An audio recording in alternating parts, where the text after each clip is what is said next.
भाजीला काही नसलं तर म्हणून काय बनवावं, तर मला सुचलं ही कांद्या कुरड्याची भाजी.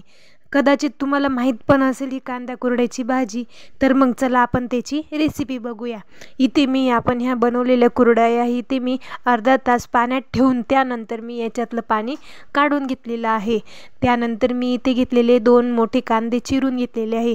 त्यानंतर तिखट हिरव्या मिरच्या घेतलेल्या आहे आणि मस्त क्रंची लागण्यासाठी इथे मी थोडे शेंगदाणे घेतले आहे. तर चला मग आपण याची फोडणी देऊया. या कढईमध्ये मी 2 ते 3 पळ्या तेल टाकून घेतलं. त्यानंतर मी याच्यात जिरं, मोहरी, कढीपत्ता ते नाही टाकलं पहिले, कारण की हे शेंगदाणे आपल्याला फ्राय करून पहिले काढून घ्यायचे, कारण की ते थोडे क्रंची लागावेत म्हणून. त्यानंतर मी शेंगदाणे ते मस्त फ्राय केल्यानंतर काढून घेतली. ते मी कुरडईमध्ये काढून घेतलेले आहेत. हे शेंगदाणे मस्त असे कुरकुरीत असे क्रंची लागतात. त्यानंतर मी इथे जिरं, मोहरी, कढीपत्ता आणि त्यानंतर हिरव्या मिरच्या टाकलेल्या आहेत आणि मग हे आपण चांगलं फ्राय करून घ्यायचं आहे. त्यानंतर हिरव्या मिरच्या फ्राय झाल्यानंतर त्याच्यामध्ये आपण इथे कांदासुद्धा टाकून घ्यायचा आहे.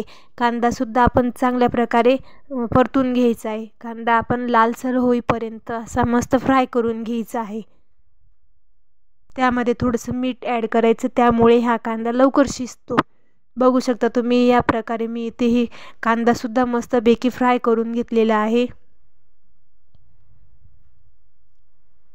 तुमच्याकडे पण बनवली जाते का ही कांदे कुरड्याची भाजी? प्लीज मला कमेंटमध्ये कळवा. आमच्याकडे जर सध्या काही भाजीला नसलं तर मग चालू आम्ही ही भाजी बनवत असतो आणि खूप टेस्टी लागते खायला. बघू शकता तुम्ही इथे कांदा मस्त आपला गोल्डन ब्राऊन झालेला आहे. त्यानंतर मी इथे 1 चमचा इथे हळद टाकून घेतलेली आहे. हळद टाकून सुद्धा मस्तपैकी फ्राय करून घ्यायचं आहे. त्यानंतर मी इथे भिजवलेले हे कुरडे आणि त्यामध्येच मी शेंगदाणे टाकलेले होते ते इथे आपण टाकून घ्यायचं आहे आणि चांगल्या प्रकारे मिक्स करून घ्यायचं आहे.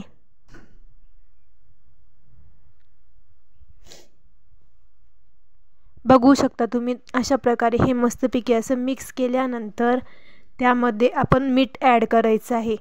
कुरड्यांमध्ये ऑलरेडी मीठ असतं, त्यामुळे इथे थोडंसं चवीप्रमाणे मीठ टाकायचं आहे आणि चांगलं मस्तपैकी परतून घ्यायचं आहे.